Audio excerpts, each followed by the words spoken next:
जो main main question है। क्या कह रहा था?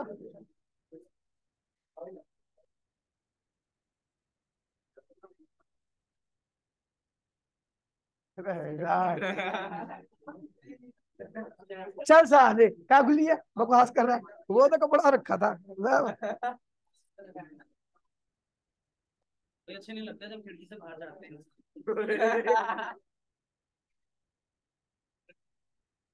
सही तो बात है, अच्छे थोड़े लगते हैं। सही बात है। Record recording. ओए लिखो भाई, क्वेश्चन लिखो भाई, प्लीज क्वेश्चन लिखिए प्लीज जल्दी से। Figure shows variation of stopping potential. Figure shows variation of stopping potential. Figure shows variation of stopping potential V naught with frequency nu.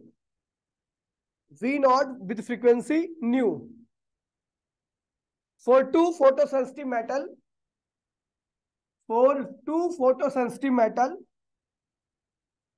M1 and M2, M1 and M2, M1 and M2. ठीक है? First, why is the slope same for both line? Why is the slope same for both line? दोनों line के लिए slope क्या है? क्यों same क्यों है?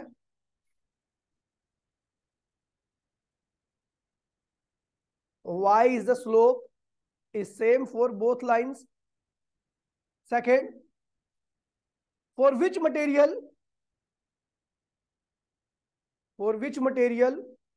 will the emitted electron have greater kinetic energy? For which material will the emitted electrons have greater kinetic energy? For the incident radiation, greater kinetic energy for the incident radiation of same frequency. Justify your answer. Justify your answer. Question number second.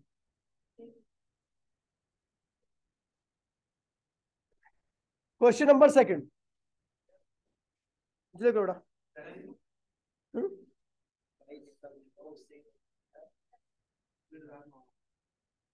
देखिए figure shows a plot of three curve. Figure shows a plot of three curve. Figure shows a plot of three curve A, B, C. A, B,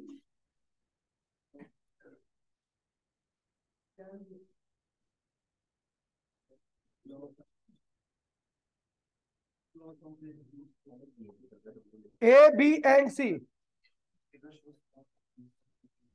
Three curve A, B, and C showing in the variation of photocurrent versus showing in the variation of photocurrent versus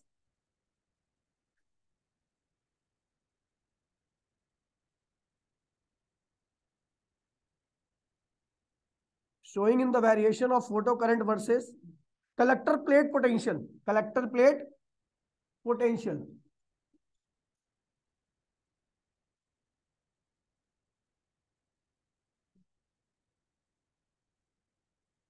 Collector plate potential for three different intensity. For three different intensity I1, I2 and I3. For three different intensities I1, I2 and I3.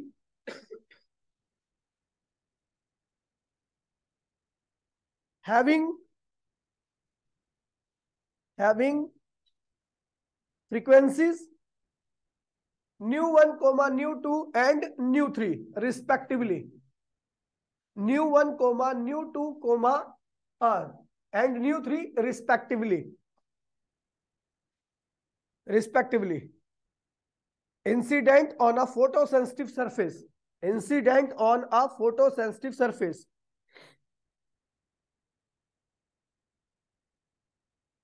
Point out the three curves. Point out the three curves for which the incident radiation point out the three curves for which the incident radiations have same frequency,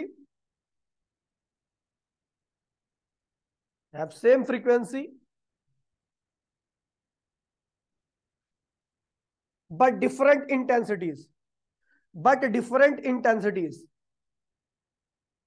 Same frequencies but different intensities. Curve ये graph बना लिया, बनाओ, recording रोक दी है. Calculate the ratio of accelerating potential. Calculate the ratio of accelerating potential. Calculate the ratio of accelerating potential required to accelerate. Accelerating potential required to accelerate.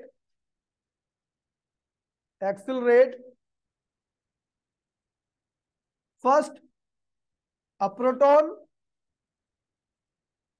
Second, a alpha particle. An alpha particle to have same de Broglie wavelength.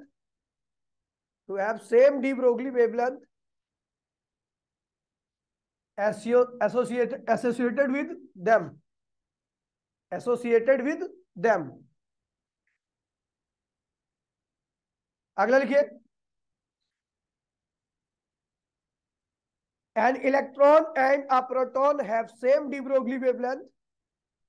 An electron and a proton have the same de Broglie wavelength.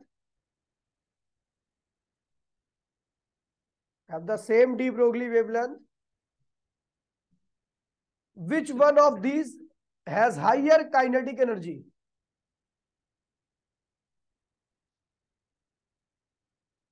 Which one of these has higher kinetic energy?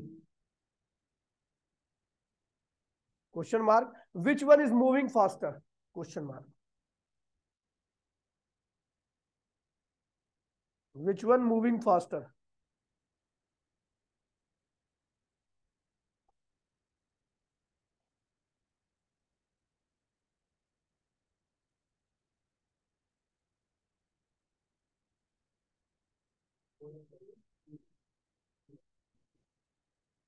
चलो try करो एक बार try करो भैया इनको. पहले question में बोल रहा है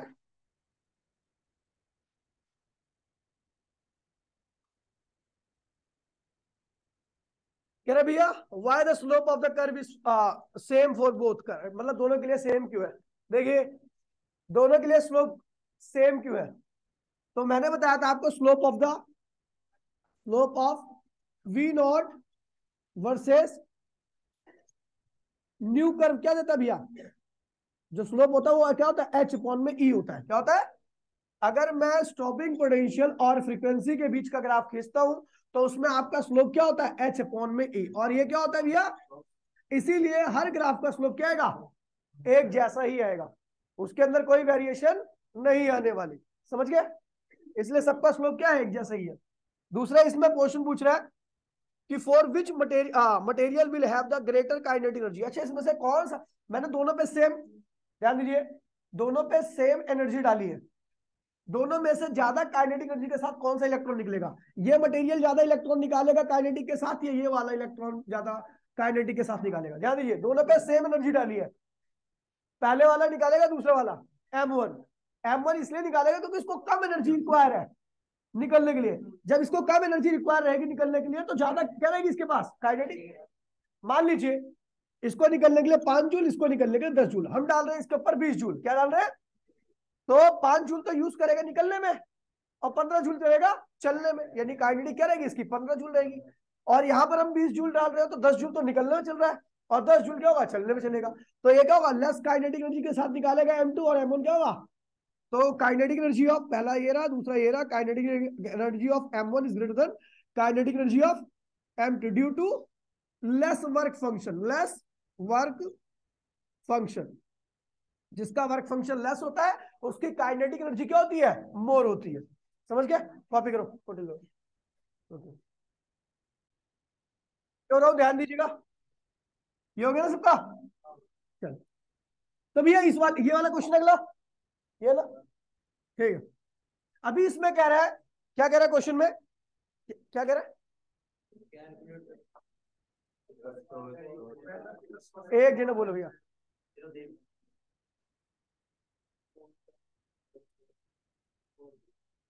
सेकंड ईयर, हाँ, figure shows the plot 3ABC in the variation of collector plate and I1 I2 have the frequency new1 new2 have the incident plot energy point the three curve which of the incident radiation have same but different intensity। देखिए भैया कह रहा है same frequency होनी चाहिए लेकिन उनकी intensity अलग अलग होनी चाहिए। तो भैया सेम फ्रीक्वेंसी पे आपके जो इलेक्ट्रॉन निकल रहे होंगे उनकी काइनेटिक भी क्या होगी, सेम होगी। और सेम काइनेटिक को रोकने के लिए सेम स्टॉपिंग पोटेंशियल आपको अप्लाई करना पड़ेगा। इसका मतलब अगर ये दोनों इसी स्टॉपिंग पोटेंशियल पे रुक रहे हैं तो इसका मतलब इसकी फ्रीक्वेंसी और इसकी फ्रीक्वेंसी क्या है, न्यू1 बराबर में न्यू2, क्योंकि क्या है इनके पास सेम, बिकॉज क्या लिख दो, same due to same stopping potential, due to same stopping potential. जो सेम स्टॉपिंग पोटेंशियल पर रुकते हैं इसका मतलब वो सेम फ्रीक्वेंसी वाली रेडिएशन से निकले हैं बाहर। समझ गया।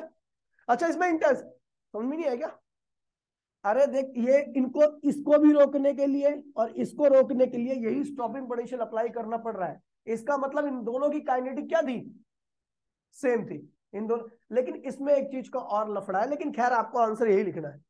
इसमें यह भी हो सकता है कि एक पे ज्यादा रेडिएशन डाली हो, एक पे कम रेडिएशन डाली हो। जो ज्यादा वाली हो उसका स्टॉपिंग पोटेंशियल क्या हो, ज्यादा, और जो कम वाली हो उसका स्टॉपिंग पोटेंशियल क्या हो, कम हो।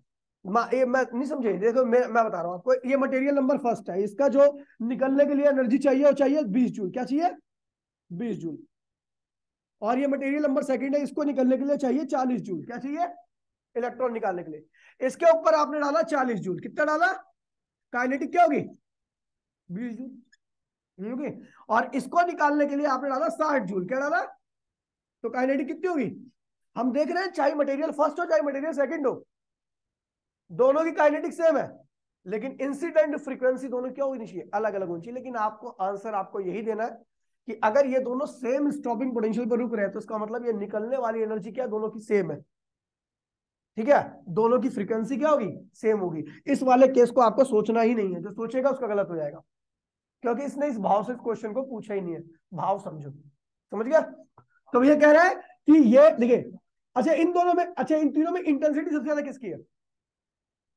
मैंने बताया जिसकी इंटेंसिटी जितनी ज्यादा होगी वो उतना ही ज्यादा करंट प्रोड्यूस करेगा। तो सबसे ज्यादा इंटेंसिटी क्या है, इसकी है। ज्यादा इंटेंसिटी से ज्यादा फोटोन आते हैं, ज्यादा फोटोन ज्यादा इलेक्ट्रॉन को निकालते हैं, ज्यादा इलेक्ट्रॉन कैथोड से ज्यादा एनोड पर पहुंचते हैं और ज्यादा करंट आता है। ठीक है, तो सबसे ज्यादा करंट इसका, इंटेंसिटी इसकी, और सबसे कम करंट इसका, यानी सबसे कम इंटेंसिटी इसकी।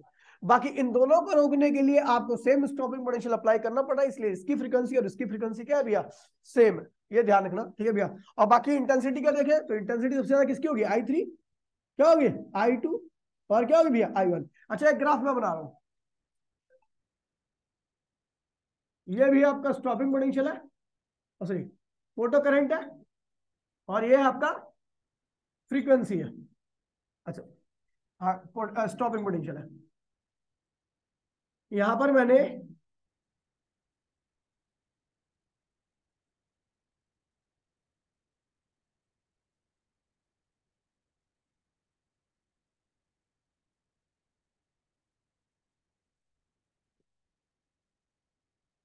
बताइए कि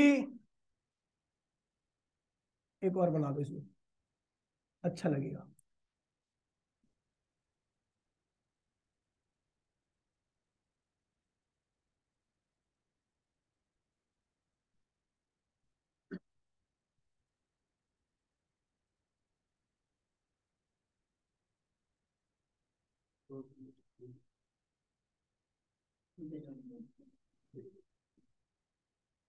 ये कर रखा है, ठीक है भैया।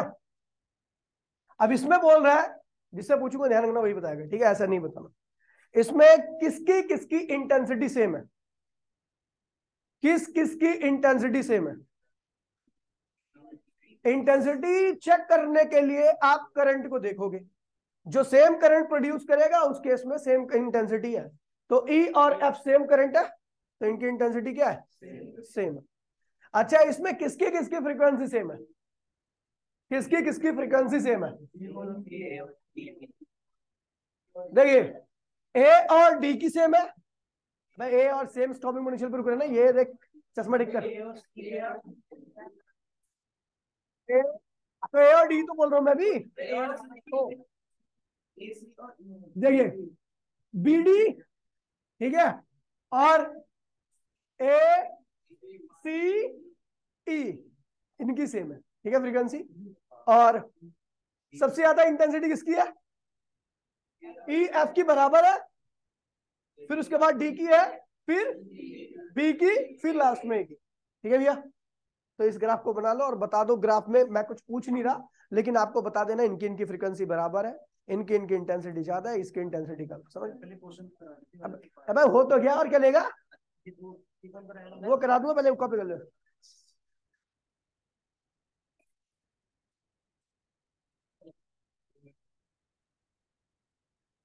हेलो,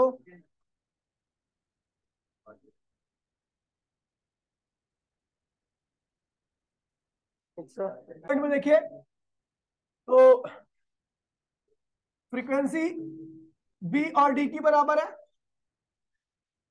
और फ्रीक्वेंसी ए सी डी की, ए सी और ई की बराबर है,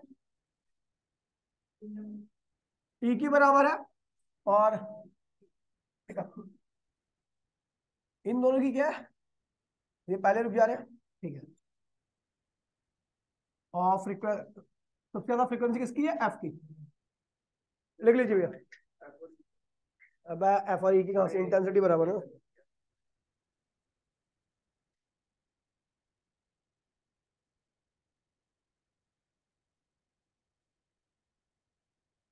जल्दी करो भैया, और देर देखिए भैया, प्लीज। कह रहा है एक्चुअल रेडिंग पोटेंशियल का रेशियो निकालिए अगर एक प्रोटॉन है, दूसरा अल्फा पार्टिकल है, जिनकी डी ब्रोगली वेवलेंथ क्या है भैया? सेम है। कुछ भी नहीं करना, दोनों की डी ब्रोगली रेशियो सेम है। तो मैंने करा भी रखा मेरे ख्याल से, ऐसे सेम क्वेश्चन। लैम्डा पी बराबर में लैम्डा अल्फा, पूरा करो भैया इसे। तो फॉर्मूला होता है लैम्डा का एच अपॉन में अंडर रूट 2 QME, ये होता है वी। इसे कहते हैं एक्चुअल रेडिंग पोटेंशियल। सॉल्व करो भैया। अरे ई अल्फा हो गया तो दो दो, ई तो केवल इलेक्ट्रॉन का होगा ना। सॉल्व करो भैया।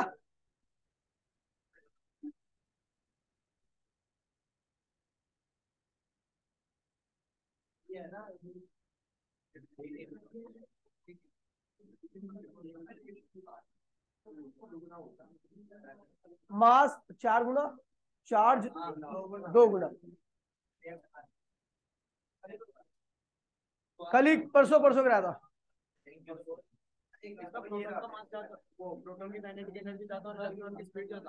और तो बाद में बताएंगे ना इसका। अरे भाई केयर कर तो लो यार, एकदम ये खंडी पे ऐसा मोह रखियो।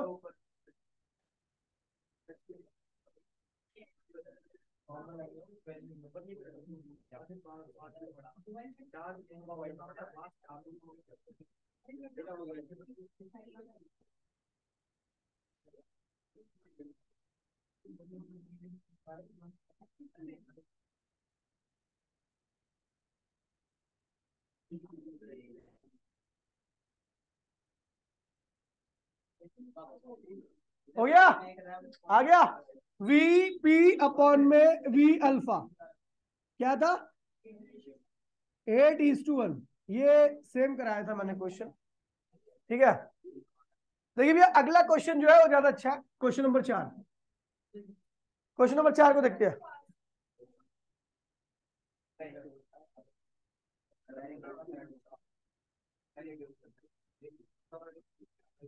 देखिए भाई प्लीज, क्वेश्चन नंबर 4 में कह रहा है an electron and a proton have the same de Broglie wavelength.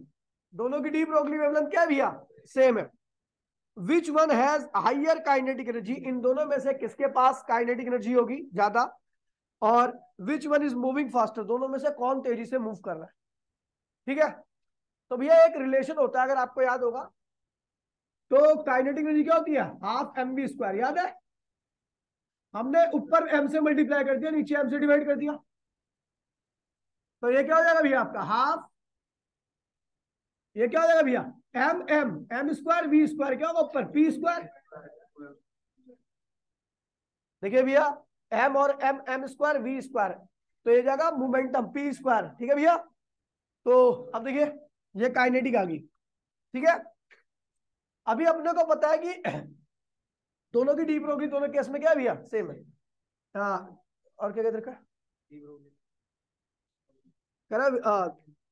Same de Broglie wavelength which one has higher kinetic energy, और इनमें से कौन तेजी से मूव कर रहा है, ठीक है भैया। तो एक रिलेशन हो गया। अब इसमें क्या करते हैं हम,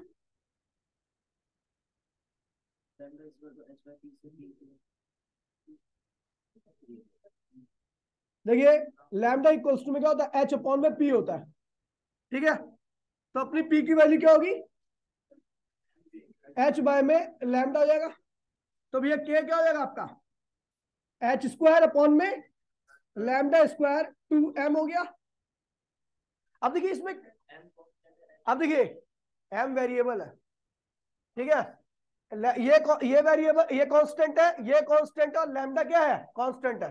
केवल ये वेरिएबल है और मास वेरिएबल है, क्योंकि इलेक्ट्रॉन और प्रोटॉन के बीच में जो वेरिएबल दे रखा है वहां पर उसका मास होगा। तो अपने को ये सारी चीजें क्या कर दिया, हमने गायब कर दिया, क्या कर दिया, गायब कर दिया, पूरी चीज कांस्टेंट। के इज इनवर्सली प्रोपोर्शनल टू क्या है भैया, मास। यानी जिसका मास ज्यादा होगा उसकी काइनेटिक क्या होगी, कम होगी, और जिसका मास कम होगा उसकी काइनेटिक क्या होगी। तो इलेक्ट्रॉन का मास क्या है, मास हो, मास of electron is much much greater then mass of proton. Proton का मास बहुत ज्यादा होता है, इलेक्ट्रॉन का मास बहुत कम होता है। सो काइनेटिक ऑफ क्या होगा, मास जिसका कम उसकी काइनेटिक, तो इलेक्ट्रॉन की काइनेटिक क्या होगी, प्रोटॉन से बहुत ज्यादा होगी, ठीक है भैया। और इनमें से तेज कौन चल रहा है, कौन चल रहा है, तो इलेक्ट्रॉन ही चलेगा, ठीक है भैया। वेलोसिटी, इसे भी प्रूफ कर दूं।